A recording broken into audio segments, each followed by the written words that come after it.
All right, y'all. Let's talk. Let's have a chat. Yeah, so growing up half Japanese has definitely, in my case, been a curse for me.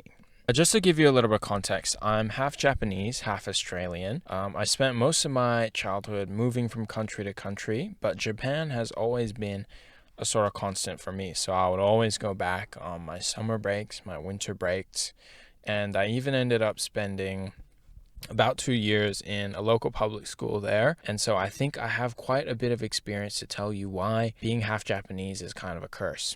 And now I'm saying being half Japanese over being a half of any other country is a curse. It's because of the way society and culture manifests in Japan. Obviously, I'm sure you all know, gaijins, foreigners, they're treated very poorly in Japan. And being a half is no exception of that. Now, an analogy I sort of thought of was, let's say gaijins are like flying Pokemon, right? And the Japanese are like electric. Japanese gonna shoot that flying Pokemon down with thunder, shoot it down, super effective, boom, boom, boom. But being a half, it's kind of like there's a flying Pokemon, and then the Japanese is like an ice Pokemon, right? It is still super effective, but just think about it in a more artistic way, right? If the ice hits the bird, it's gonna hurt a little bit, and it's gonna be a slow burn, but it's not gonna knock it out like freaking lightning is going to. And that's kind of what it's like being a half. Like you feel the effects of it, but obviously it's not as much as a gaijin, but you still feel the effects of it. And I kind of wanted to talk about my experience with that. First of all, if you're in Japan and you're a foreigner, you're not Japanese, Japanese people will make this known. Like you'll feel it. But the funny thing is, Japanese people are not the most confrontational. And so the way you feel it, it's going to be in the most roundabout way. It's going to be a mind fuckery in your head. You're going to have an interaction with a full Japanese person, and they could be acting nice. They could be acting pissed off. They could be acting angry, but you'll never know what they're truly feeling because confrontation is not a big thing in Japan. And so it's really difficult. And for a half Japanese person, this is exacerbated because you kind of have to read between the lines where, okay, maybe they heard a bit of my Japanese accent was off, and so now they're treating me a little bit different, but at the same time I was communicating in Japanese, so they could be respecting me. I have no clue. And you kind of have to read between the lines. But growing up as an awkward kid, that was really freaking difficult for me, and so it's tough. Being half Japanese is tough.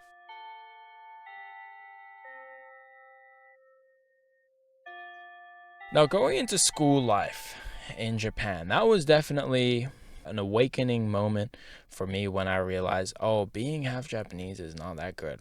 And the way I went to school in Japan, it was quite interesting. So, obviously, I was my main school was in Singapore. I do the whole year there, grade one, grade two, all the way to grade six. And every year in those holiday periods, I would go back to Japan.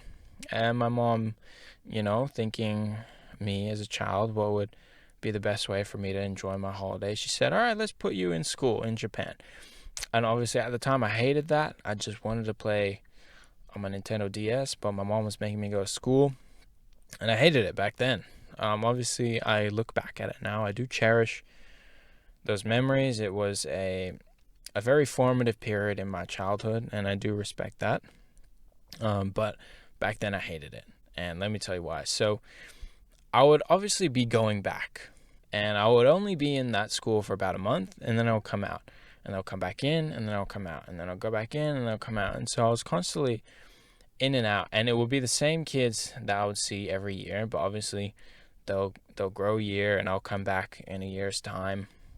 And every time I go back, right, the first time that I went back, it was good, right? The kids will be like, oh my God, you're back.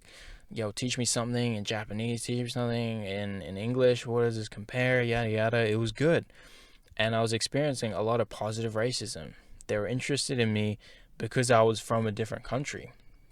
But then after a while, after maybe like grade 3 or grade 4, the kids will be like, they start questioning, like, dude, why do you keep coming back to school, man? Why don't you just stay like take a holiday, bro. Like enjoy your life. And they were kind of getting pissed off because every time I would come back, the teachers would sit me in front of the entire classroom at the front of the classroom, and they would say, "All right, he's back. Everyone have any questions? Yada yada." And I was sort of becoming more of a disruption to them than I was a novelty or some entertainment for them, which is already pretty fucked up that I was being entertainment. But the novelty was wearing off, and the kids were starting to get annoyed because I kept stealing their time and attention. And that's fair enough.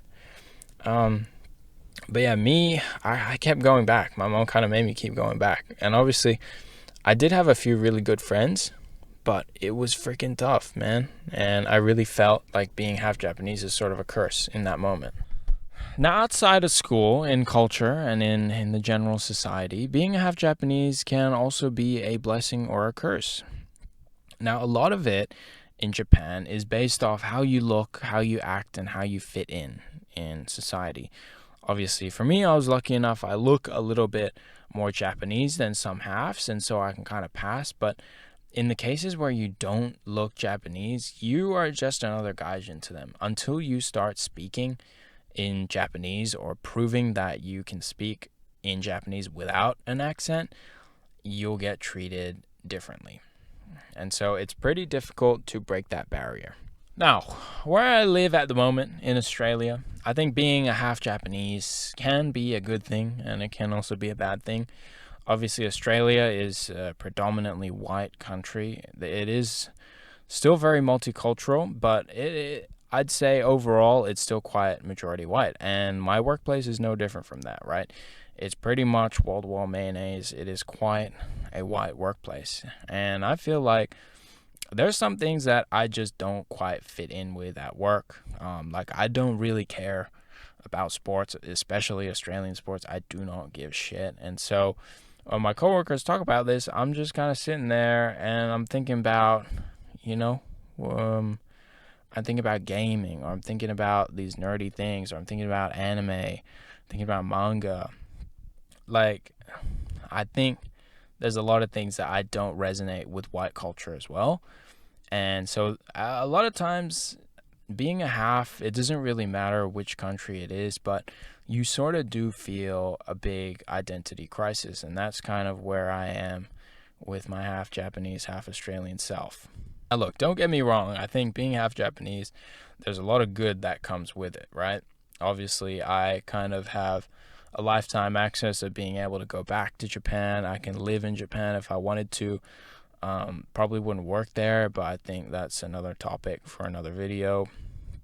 But I kind of have that access, and I can enjoy a lot of those things. And as I said before, because I do tend to look a little bit more Japanese on the outside, I can kind of get away with sitting on the train next to Japanese people and not having them instantly move. You know, I can go into a Japanese bar without being questioned. Is there a no foreigners sign outside? So there's a bunch of things that I do cherish about being half Japanese, and at the end of the day, it's a part of me, and it's something that I've come to terms with. There's good and there's bad to it. I know there's a lot of mixed kids out there, but it's tough, but it's good at the same time. Like, you'll always have somewhere to call home. You know, you are mixed. You have two countries that you come from. Be proud of those two countries. Like, it's something that you should wear on your shoulders all the time.